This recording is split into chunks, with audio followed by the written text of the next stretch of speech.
Delphi, Indiana. The afternoon of February 13th, 2017. 14-year-old Libby German and her best friend, 13-year-old Abby Williams, had a day off from school, and they wanted to spend part of it the way they'd spent plenty of other afternoons. Outside, together, walking the Delphi historic trails, a scenic path that runs along Deer Creek and crosses an old abandoned railroad trestle everyone in town simply calls the Monon High Bridge. Libby's older sister dropped the two girls off at the trailhead that afternoon. The plan was simple. They'd hike, take some pictures, and get picked up again a couple of hours later. Nobody came to get them that afternoon, because by the time anyone realized something was wrong, both girls were already gone. When they didn't show up at the agreed pickup time, family members went looking, and it didn't take long for genuine alarm to set in. This was a small town.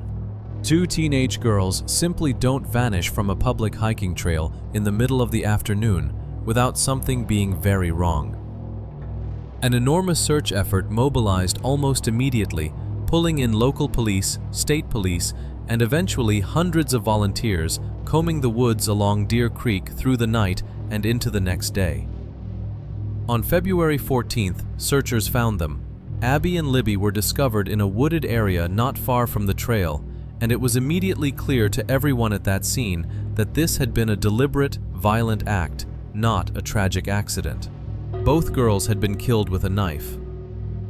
I'm not going to describe the specific injuries beyond that, because these were two children, and they deserve better than to have the worst moment of their short lives turned into spectacle.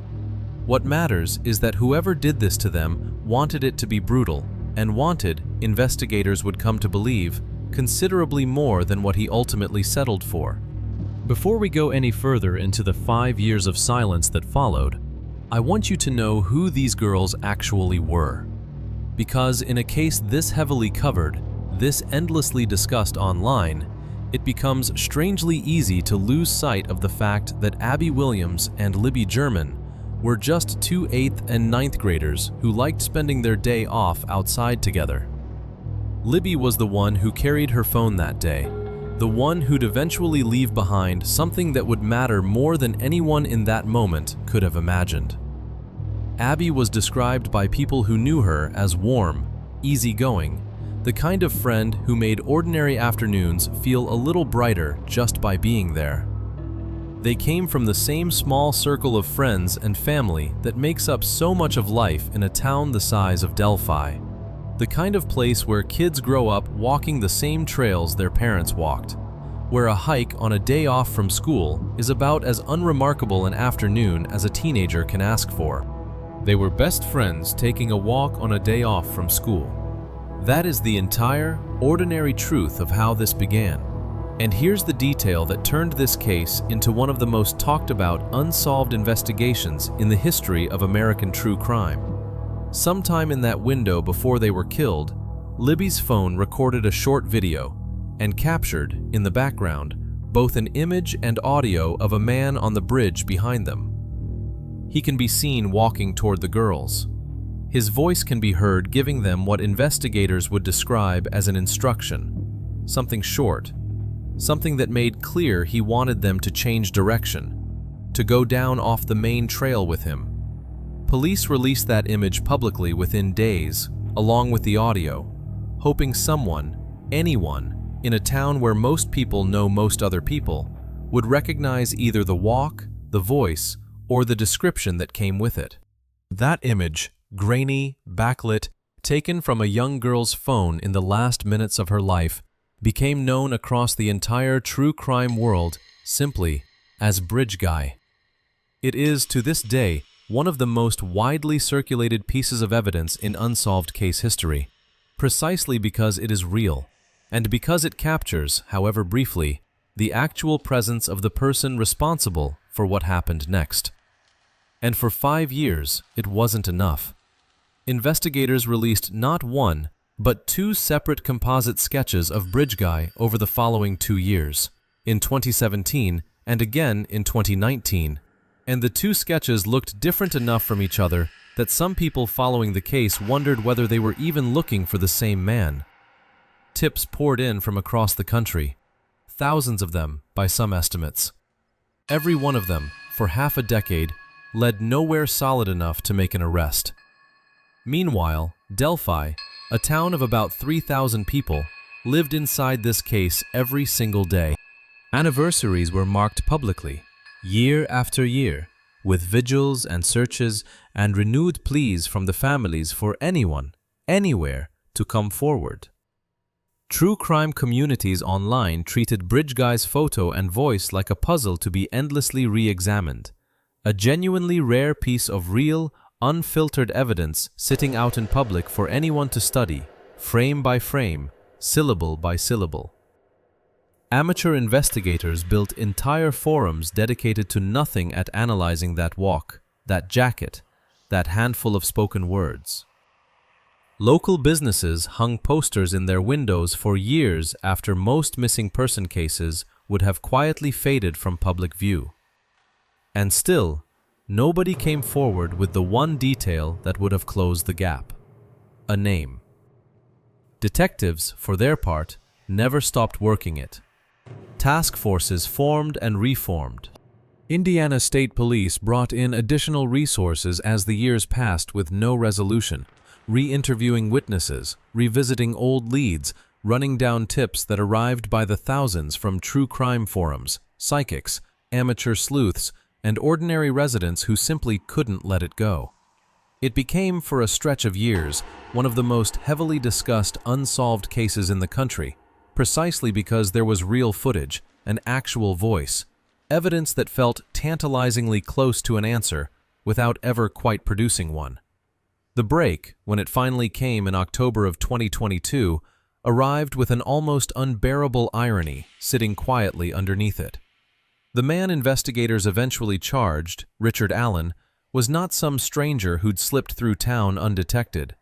He was a longtime Delphi resident. He worked as a pharmacy technician at a CVS just a few blocks from the very courthouse where he would, years later, stand trial.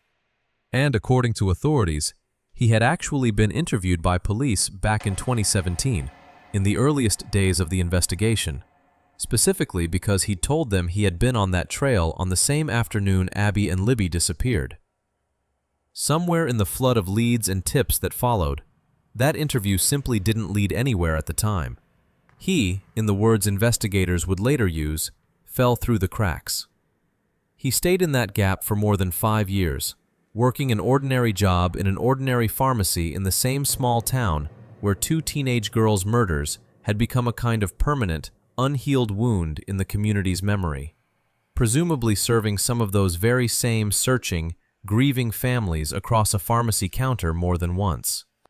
When he was finally arrested in October of 2022, one piece of physical evidence tied everything together: an unspent .40 caliber bullet found on the ground between where Abby and Libby's bodies were discovered had, according to forensic testimony, been cycled through Allen's own Sig Sauer handgun at some point. Not fired at the scene, simply present there, chambered and later ejected. The kind of small, almost accidental detail that a person in the middle of committing an unthinkable act might not even notice slipping out of their weapon. Before we go further, I want to know who's sitting with this story tonight. If you're watching, drop your country and the time where you are in the comments below. I think about how far a case like this genuinely reaches, into towns and time zones an entire world away from a small trail in Indiana, and I like knowing exactly how far. Just your country and your time. And then let's get into what happened when this case actually reached a courtroom. Because it did not go smoothly, and some of what came out during that process is almost as unsettling as the crime itself. The path to trial took 2 more years after Allen's arrest, delayed repeatedly, complicated by a leak of case evidence to the public, and by the withdrawal and eventual court-ordered reinstatement of Allen's own public defenders by the Indiana Supreme Court. Jury selection eventually happened in Fort Wayne, more than 2 hours away, because finding 12 people in the immediate area who hadn't already formed an opinion about a case this locally consuming, had become close to impossible. The jury was then brought to Delphi itself for the actual proceedings, seated in the same small town where the murders happened, hearing testimony about a trail most of them could have walked to from the courthouse steps. The defense pursued an alternate theory that pointed away from Allen entirely, arguing the girls had been killed in a ritual sacrifice carried out by a group of white nationalist Odinists, followers of a pagan Norse belief system, rather than by their client acting alone. The judge sharply limited how much of that theory the defense could actually present to the jury, ruling much of it speculative and unsupported. What the jury did hear, at length, was something else entirely. Recordings of Richard Allen, while incarcerated awaiting trial, confessing to the murders. Not once. According to prosecutors, more than 60 separate times, to his wife, to his own mother, to a psychologist treating him in custody, to the facility's warden, to guards, to fellow inmates. The defense argued these confessions were involuntary, made while Allen was in a documented mental health crisis, at one point back on suicide watch. The jury heard the audio anyway, and they heard the ballistics testimony connecting that single unspent bullet directly to his gun. And prosecutors were careful in their closing argument to acknowledge something striking on its own. No DNA, no fingerprint, no forensic trace evidence directly tied Richard Allen to the scene of the murders. The case that convicted him was built almost entirely out of a bullet and his own repeated words. The jury deliberated for roughly 19 hours across 3 days. In November of 2024, they returned guilty verdicts on all 4 counts against Richard Allen. Felony murder in the death of Abby Williams, felony murder in the death of Libby German, and 2 additional counts of knowing murder for both girls. In December of that year, a judge sentenced him to 65 years for each murder, served consecutively, a total of 130 years, the maximum the law allowed. Allen showed no visible reaction as the sentence was read. None of his family attended. Libby's grandmother, Becky Patty, spoke directly to him at that hearing. She told him, in front of the courtroom, that she hoped he would live with the same fear he had caused the girls in the final hour of their lives. Abby's grandmother, Diane Erskine, spoke about something almost harder to hear than anger. The ordinary, quiet passage of time she'd had to watch happen without her granddaughter in it. Watching Abby's friends graduate high school, then college. Wondering, she said, how many great-grandchildren had effectively been murdered on that trail too. The whole unlived future that disappeared along with one 13-year-old girl on an ordinary afternoon in February. Allen's attorneys have said he maintains his innocence and intends to appeal, hoping for a new trial. That process, as of this telling, is still working its way forward, the way appeals in cases this significant often do, slowly, and without any guarantee of a different outcome. For the community of Delphi, and for 2 families who spent nearly 8 years without a single name attached to their daughter's murders, the wait for whatever comes next is simply one more chapter in a wound that has already stretched on far longer than anyone in that small town in 2017 could have imagined.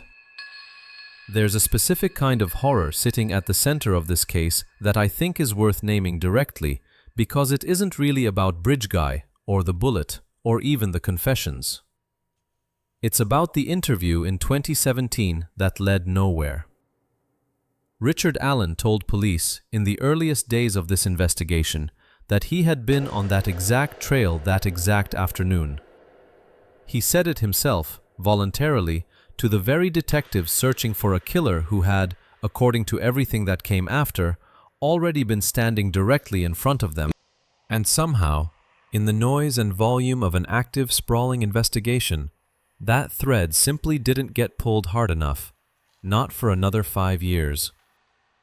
It's the kind of detail that makes you wonder how many other cases, right now, have exactly that same thread sitting quietly in a file somewhere, already answered, already sitting in plain sight, simply waiting for someone to look at it again. Abby Williams was 13. Libby German was 14. They took a walk together on a day off from school, on a trail they'd probably walked before without a second thought, in a small town where everybody more or less knew everybody, including, it turned out, the man who would take both of their futures from them in the span of an afternoon. For 5 years, that man worked behind a pharmacy counter a few blocks from where he'd eventually be sentenced. In the same town that never stopped looking for him, filling prescriptions, presumably, for some of the very people who spent those same 5 years wondering if they'd ever passed their daughter's killer on the street without knowing it. Delphi is still a town of about 3,000 people. It is also, now, permanently, one of the most discussed small towns in America, known to millions of people who will never visit it, for a single afternoon in February that 2 teenage girls never got to walk away from. Rest in peace, Abby Williams. Rest in peace, Libby German. See you in the next case.